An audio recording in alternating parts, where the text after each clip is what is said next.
KPK menemukan ada 26 poin yang berpotensi melemahkan KPK dalam UU KPK hasil revisi yang telah disahkan oleh DPR pada Selasa 24 September 2019 lalu. Sejumlah poin yang dianggap akan melemahkan KPK antara lain keberadaan Dewan Pengawas KPK, dilucutinya sejumlah kewenangan KPK terkait penyidikan dan penuntutan, serta sejumlah prosedur yang dianggap merumitkan proses penindakan.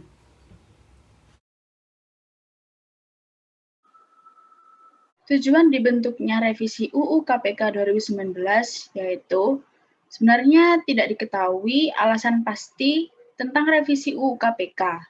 Namun menurut pakar hukum pidana Romli Atmasasmita menilai wajar mengenai wacana revisi UU KPK 2019.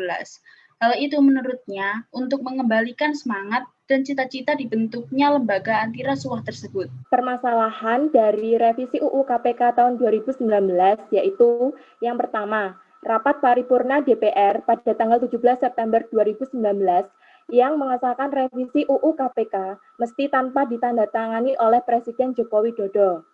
Yang kedua, cacat secara formil maupun material. Selain itu, pembahasan UU tersebut juga sangat kilat, yaitu hanya dari tanggal 5 September 2019 dan langsung disahkan pada tanggal 17 September 2019. Yang ketiga, cacat secara material, karena menurut Komisioner KPK tidak pernah dilibatkan dalam pembahasan substansi UU tersebut. Saat ketok palu pada tanggal 17 September 2019, sidang paripurna tidak quorum atau tidak sampai 2/3 anggota DPR yang hadir, sehingga Syarif yakin UU 19 tahun 2019 cacat secara formil. Selanjutnya, suara pro dan kontra berseliweran di lini masa. Mereka ada yang menilai revisi UU KPK 2019 sebagai upaya untuk menguatkan lembaga anti rasuah itu dalam memberantas para pencuri uang negara. Sebaliknya, yang menolak menduga ada niat terselubung untuk melemahkan. Beberapa yang pro dengan revisi KPK 2019 meyakini bahwa revisi UU KPK mengusung semangat untuk memperbaiki kinerja KPK selaras dengan pesan Jokowi. Yang kedua, perlu ada pengawas terhadap KPK karena ada kesan yang timbul KPK menjadi lembaga yang tidak bisa dikontrol. Hal tersebut bisa dilihat dari banyaknya kasus yang mangkrak di KPK. Yang ketiga, revisi UU KPK dianggap memiliki tujuan mengembalikan kerugian negara secara maksimal serta melaksanakan fungsi trigger mechanism melalui koordinasi dan supervisi terhadap kepolisian dan kejaksaan. Selain itu, yang kontra terhadap revisi UU KPK 2019 diantaranya pertama, dalam revisi UU KPK dianggap ada 9 poin yang dapat melemahkan KPK. Yang kedua, perkara yang mendapat perhatian masyarakat dianggap tidak lagi menjadi kriteria. Yang ketiga, adanya Dewan Pengawas KPK yang dinilai akan menginterferensi KPK. Yang keempat, tidak adanya masalah krusial di KPK yang mendasari perlunya revisi UU KPK. Dalam revisi Undang-Undang KPK tahun 2019, terdapat beberapa poin penting yang menjadi kontroversial. Yang pertama yaitu tentang kedudukan KPK sebagai lembaga eksekutif, di mana pegawai KPK menjadi aparatur sipil negara yang diatur dalam pasal 1 ayat 3 yang berbunyi KPK menjadi bagian lembaga eksekutif kekuasaan. Yang kedua yaitu pembentukan Dewan Pengawas oleh Presiden.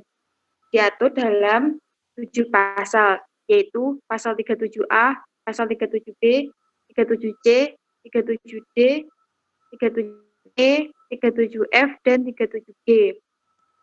Yang ketiga yaitu penyadapan dan penggeledahan harus izin Dewan Pengawas.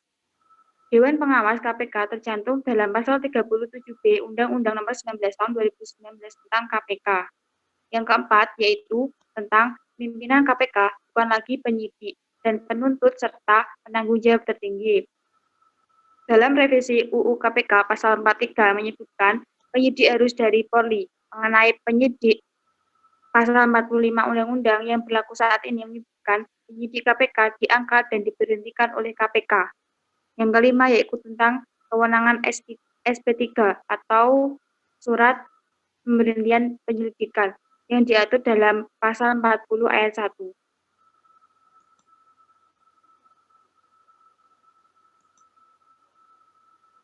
Selanjutnya yaitu sesuai tidak sesuai dengan Pancasila. Hak penyadapan ini sesuai dengan Pancasila karena dikhawatirkan menimbulkan tindak sewenang-wenang KPK. Nah, setelah adanya revisi, terbentuk Dewan Pengawas yang berizin sehingga KPK tidak dianggap sewenang-wenang dalam melakukan penyadapan.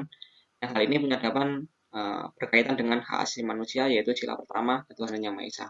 Kemudian surat perintah penghentian penyidikan atau lazim disingkat SP3.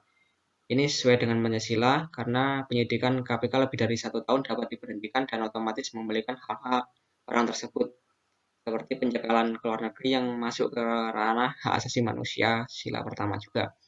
Kemudian revisi UU KPK dapat menghambat pemberantasan korupsi. Ini tidak sesuai dengan Pancasila, yaitu sila pertama dan kedua mengenai korupsi karena pemberantasan korupsi terhambat sehingga menimbulkan korupsi yang lebih banyak. Kemudian alternatif solusi dari kelompok kami yaitu pasal 40 ayat 1 mengenai SP3. Ini perlu pemanjangan jangka waktu pemberian surat SP3 karena 1 tahun cukup singkat, terutama untuk menyelidiki dari tindak korupsi tingkat besar. Pasal 12D mengenai penyadapan, perlu adanya kebebasan KPK dalam penyadapan karena penyadapan harus dilakukan dengan rahasia tanpa unsur politik.